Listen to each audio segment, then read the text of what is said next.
If you were wondering if I gained a bunch of pandemic weight or got knocked up, the answer is yes. Yeah, I am 8 months pregnant. And believe me, nobody is more surprised than I am. I mean, not that I just found out I was pregnant. No, I mean, come on. Every time I lie down, my belly looks like a horde of sandworms barreling through the dunes of Arrakis. I also have a 6-year-old daughter. I've done this before. So no, the reason why I am surprised to be up here and pregnant is that it used to be that anytime anybody would ask me what it was like to be a parent, I would say, oh, my child is my favorite thing in the whole world. And if I ever have another one, it will be by accident. No, the problem isn't that I remember the pain of childbirth or something. I don't. They say the memory of it fades, and it really does. Now, for the record, I did not think it would fade. No, I left that experience all smug, yeah, I have a totally different tolerance for pain. No, I am right back to bargaining with God every time I stub my toe. Oh Lord, I swear I'll never throw away recyclables again, just make the stuff with that. Yeah, so the problem is not that I remember the pain of childbirth. The problem is that I remember what I was thinking.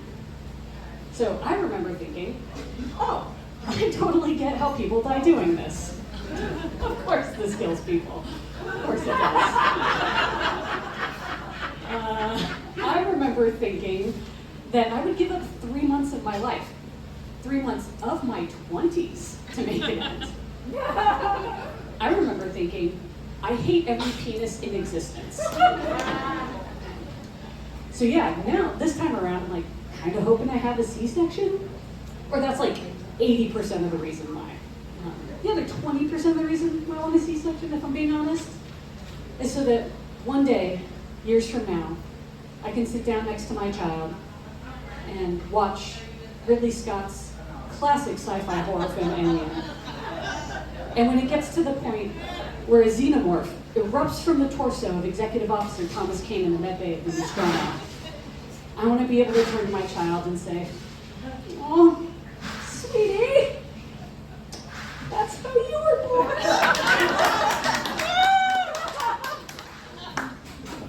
And even more than that, I want to be able to savor the look on my child's face when they turn to me and say, wait, that's why I'm named Ripley?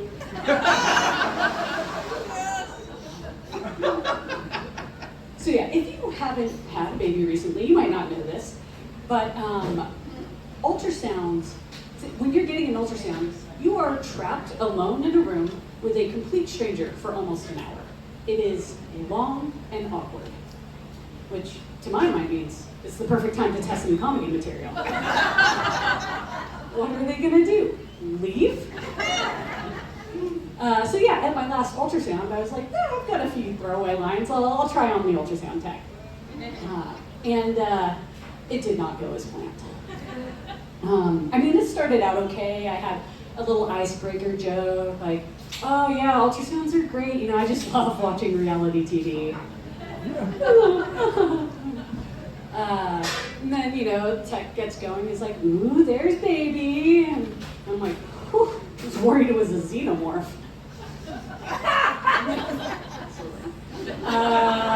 Yeah. But then we get to the part of the ultrasound where it's the line I'm most excited to try. So we're doing the lower body scan, and the tech's like, all right, here's baby's butt, and okay, here are baby's legs, and do you know the sex of the baby? We did. She's like, all right, and here's baby's penis. And I was like, wait, sorry, I was just wondering, can you tell, is he circumcised?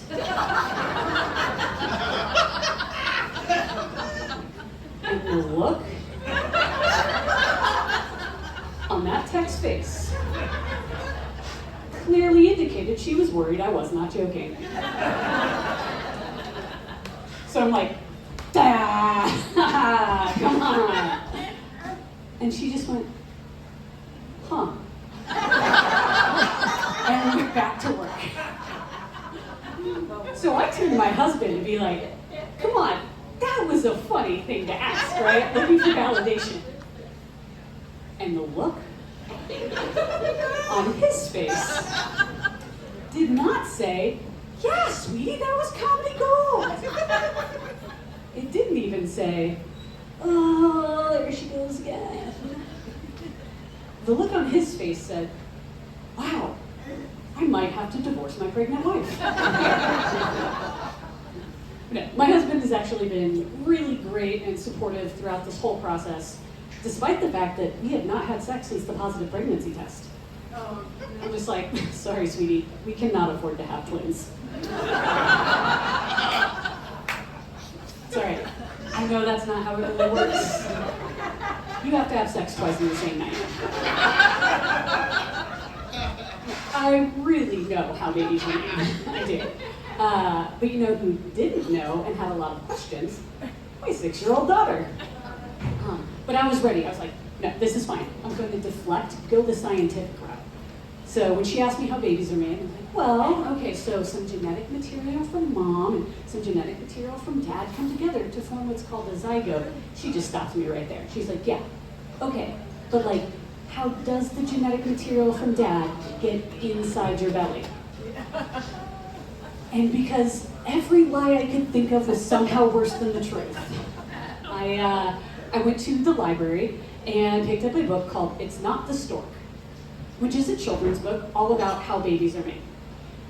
And honestly, I was a little worried that she would be scarred by the information she learned in that book. I was not prepared for the fact that I would be scarred by the information I learned. So when it gets to the details of baby making, it talks about erections and how everybody with a penis gets them. Men, boys, babies, even fetuses in the womb. What? Oh no! Yeah, so that's right, all of you penis havers. Every single one of you has had an erection inside your own mom.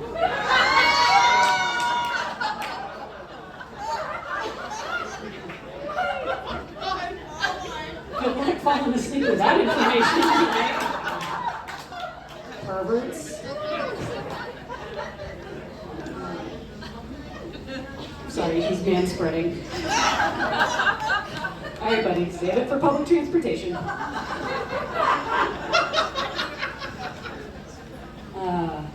Yeah. So when I told my daughter that I was pregnant, she was so excited. And when I told her we were having a boy, she was disappointed.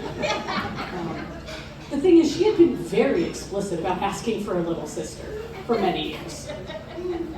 So after some processing, she was just like, "You know what, Mom? It's better than nothing." And I hope you feel the same way about this set. Thank you. You've been a wonderful